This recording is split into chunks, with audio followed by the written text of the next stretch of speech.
देने वाले गर्भवती वीडियो। देखो गर्भवती महिला कैसे बहुत विश्वसनीय बनती है, हम ये वीडियो देखेंगे आज। देखिए स्वाति जी, हम आपको झूठा दिलासा नहीं देंगे। आपके पति की हालत बहुत खराब है। अब तक उन्हें होश नहीं आया है। जब तक वो होश में नहीं आ जाते हम कुछ भी नहीं कह सकते। आप भगवान पर विश्वास रखिए, सब कुछ ठीक होगा। भगवान पर विश्वास? भाई इनको पति बीमार है, अब ये डॉक्टर कह रहा भगवान पर भरोसा रखिए। अभी देखो भाई कैसे रखो भगवान पर विश्वास? अभी हमारी शादी को 8 दिन भी नहीं हुए। ऐसे सुहाग जीवन मृत्यु के बीच झूल रहा है। जब भगवान शादी के अभी 8 भी दिन नहीं हुए, बताओ भाई क्या होता भाई। देखो भाई और विश्वास नहीं है तो शैतान पर तो होगा। मैंने मना किया था गांव में मत जाओ, मगर तुमने मेरी एक ना सुनी। देख लिया नतीजा। अब दूर हटो मेरे बेटे से, उसके पास जाने की जरूरत नहीं है। भाई गांव में जाने से कुछ तो गांव में गड़बड़ है, इसीलिए इसका आदमी बीमार हुआ। अभी आप देखते रहिएगा। उनकी हालत तो देखो आप, उनका ख्याल रखने की बजाय मुझ पर गुस्सा हो रहे हो आप। गुस्सा ना हो, हम तेरी गलती है। देखिए गलती किसी की भी हो, आप इस तरह यहाँ पर नहीं झगड़ सकते। मरीजों को डिस्टर्ब हो रहा है। वैसे भी रात के वक्त यहाँ पर कोई नहीं रुक सकता है। आप लोग अभी चले जाइए। डॉक्टर के कहने पर सुमेधा जी अपनी बहू स्वाति को लेकर घर आ गई। कुछ दिन पहले जहाँ शादी की चहल पहल थी, आज सब कुछ वीरान है। सुमेधा जी अपने पति को पहले ही खो चुकी थी। भाई सुमिता जी अपनी पति को पहले ही खो चुकी थी, अब वो लोग और टेंशन में है। बताओ आज इकलौता बेटा भी कोमा में है। उसकी आंखों में नींद नहीं थी। वो भागते हुए भगवान के मंदिर में पहुंची और रोने लगी। मुझे पता है किसी को बिना मतलब परेशान नहीं किया जाना चाहिए। किसी की हाय पूरे वंश का समूह नाश कर सकती है।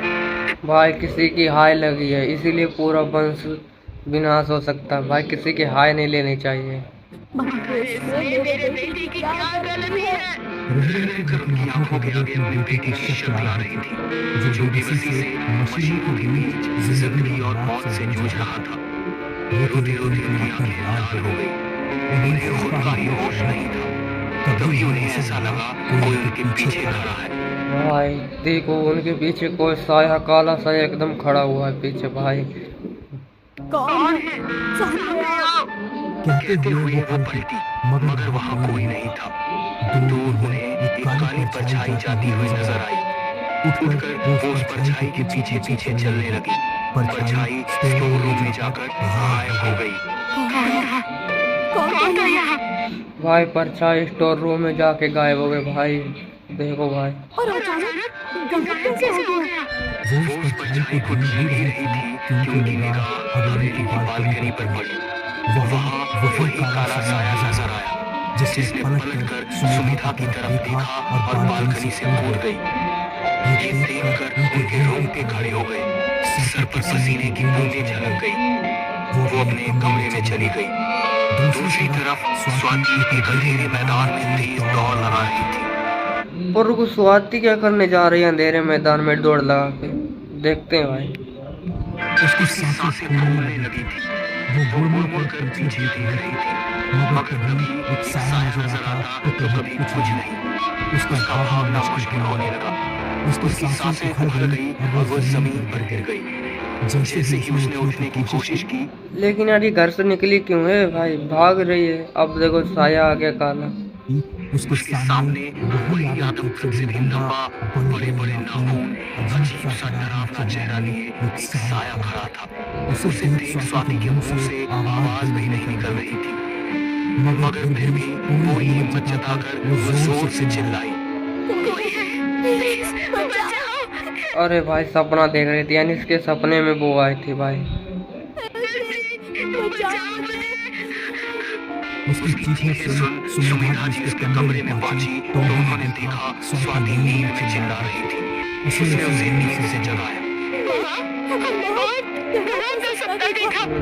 कोई काली परछाई, वो काली परछाई हमें खाने वाली थी। ओ भाई वो काली परछाई आपको भी नजर आई? कहते हुए सुमेधा का चेहरा पीला पड़ गया। क्या हुआ? आप चिंतित दिख रहे हो। क्या आप जानते हैं कि वो कौन है? भाई दोनों लोगों को काली परछाई दिखाई दी है, दोनों लोग चिंता में पड़ गए एकदम। वो परछाई उसके रंग की तरह ही हमारा काला अतीत है। कहते हुए सुमेधा अतीत में खो गई 25 वर्ष पहले। कोई है यहाँ। हमें डॉक्टर के पास जाना होगा। लेबर पेन शुरू हो गए हैं। लेबर पेन मालकिन, मगर अभी तो हवेली में कोई नहीं है। मालिक आ जाए फिर चलते हैं। तुम्हारा दिमाग खराब है। जब तक वो आएंगे दर्द से हमारी जान निकल जाएगी। ऐसा ना हो कि यहीं पर डिलीवरी हो जाए। बाहर से कहकर जल्दी से गाड़ी निकलवाइए। एक और बाहर का खराब मौसम तो दूसरी तरफ सुमेधा के दर्द। दोनों नौकर उसे हॉस्पिटल ले जाने में भी डर। भाई एक तो खराब मौसम, ऊपर से ये डॉक्टर के पास ले जा रहे हैं इसे भाई। क्या सोच रहे हो? गाड़ी चालू करो। कहते हुए सुमेधा ने ड्राइवर को चलने के लिए कहा। बेमन से ड्राइवर सुमेधा को लेकर अस्पताल के लिए निकल गया। तेज बारिश हो रही थी, बिजली चमक रही थी, सड़क पर घुप अंधेरा चढ़ा हुआ था। कार की रोशनी में ड्राइवर को कुछ समझ में नहीं आया और उसने एक महिला को टक्कर मार दी। भाई यही हुआ, एक महिला को, वो उसके पेट में भी बच्चा था, उसे टक्कर मार दिया इन्होंने। क्या देख रहे हो यहाँ? जाओ जाकर उसे मदद की कोई जरूरत है क्या? नीम साहब, वैसे भी हमको शहर पहुंचने में देर हो जाएगा और ये ढीलों का इलाका है। किसी ने हमको उनका महिला को छूते हुए देख लिया तो हमको जिंदा सजा देगा। गलती तो हमारी है ना। यदि कोई मदद के लिए उसके पास नहीं पहुंचा तो हो सकता है कुछ ऊंच नीच हो जाए। गाड़ी से उतरो बहादुर, तुम जाकर उस लड़की को देखो, वरना हम जाएंगे। मैम साहब ना आप भाई ये कह तो सही रही है भाई, करना चाहिए मदद। जाएंगे ना हम लोग। बहादुर भैया जल्दी से यहाँ से निकलो। सुमेधा ने दोनों को रोकने की कोशिश की मगर वो लोग नहीं रुके। वो लड़की जो गाड़ी से टकराई थी वो भी प्रेग्नेंट थी। वो वहीं रोड पर करा रही थी। सुमेधा को हॉस्पिटल पहुंचने के बाद बेटा हुआ। उसके साथ आई हुई नौकरानी और ड्राइवर दोनों खुश थे मगर सुमेधा का मन अभी भी उसी लड़की में लगा हुआ था।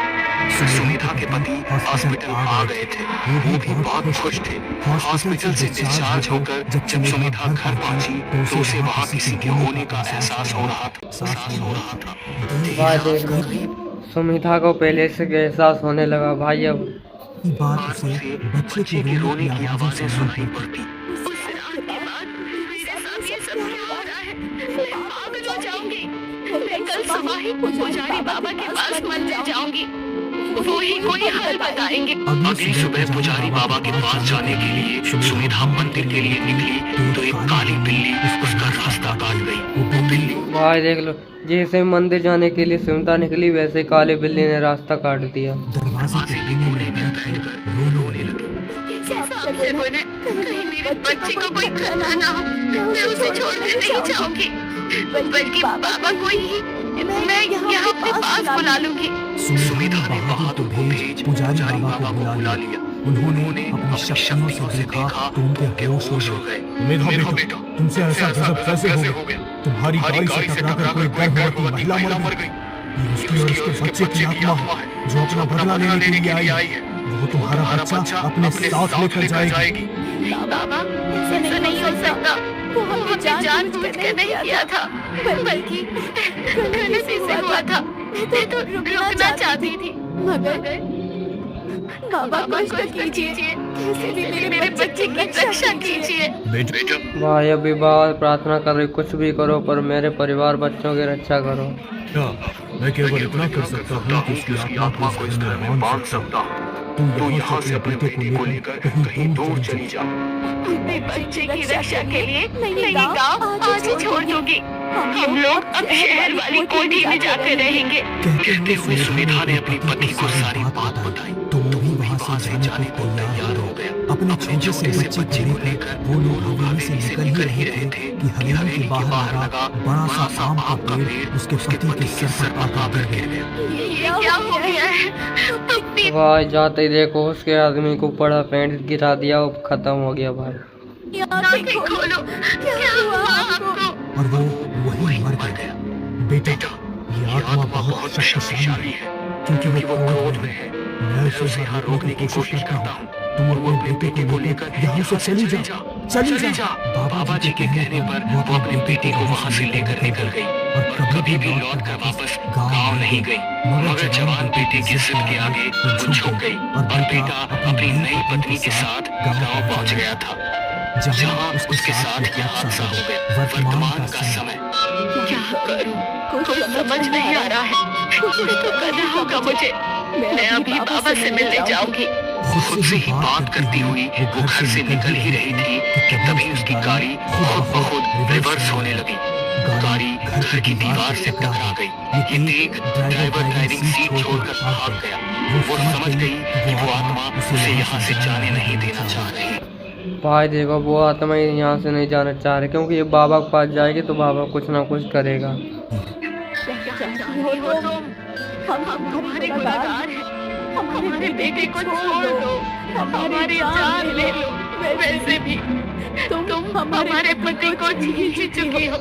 बेटे को कुछ हो जाएगा तो हम जी नहीं पाएंगे। तो हमें ले लो अपना बदला। इतनी आसानी से मार दिया तो हमारा बदला कैसे पूरा होगा? तुम्हें क्या पता अपने बच्चों के खोने का गम क्या होता है? सारी रात हम सड़क पर किसी की मदद का इंतजार कर रहे थे। कोई भी हमारी मदद के लिए नहीं पहुंचा। अपने बच्चों को अपनी आंखों के आगे तड़पते हुए देखा है।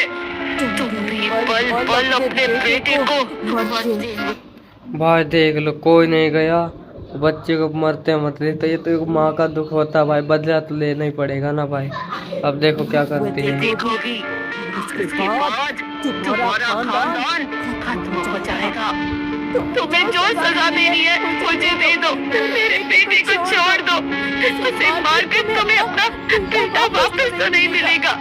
सोचो यदि तुम्हारा बेटा जिंदा होता तो वो भी उसी की उम्र का होता। जवान बेटे पर मुसीबत को देखकर एक माँ के दिल पर क्या बीतती है। मेरा सा सही उसकी नवविवाहिता के बारे में तो सोचो। अभी तो उसके हाथ का चूड़ा भी नहीं उतरा है। परछाई ने उसकी बात का कोई उत्तर नहीं दिया। तभी स्वाति भी वहाँ आ गई। भाई परछाई कुछ बोल ही नहीं और लड़के की बहू भी आ गई यहाँ पे। देखो भाई अभी इन लोगों की बात सुन उसे सब समझ आ गया था। आप अपने बच्चे की जगह में भटक रहे हैं। एक बार मन की आंखें खोलकर तो देखो, राज में आपको अपना बेटा नजर आएगा।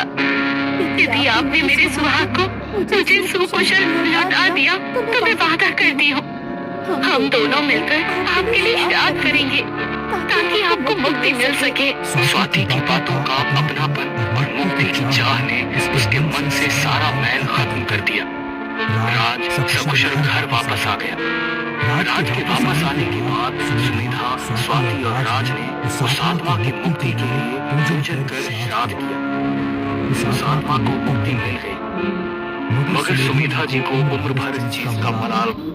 भाई इन तीनों ने मिलकर सुमिधा जी का संस्कार किया जिससे मुक्ति मिल गई है भाई। कि काश उस वक्त उन्होंने अपने नौकरों को फोर्स कर बोला होता कि उसे भी अपने साथ हॉस्पिटल लेकर चलो, तो शायद वो भी बच जाते और सुमिधा के परिवार को कोई तकलीफ भी न होती।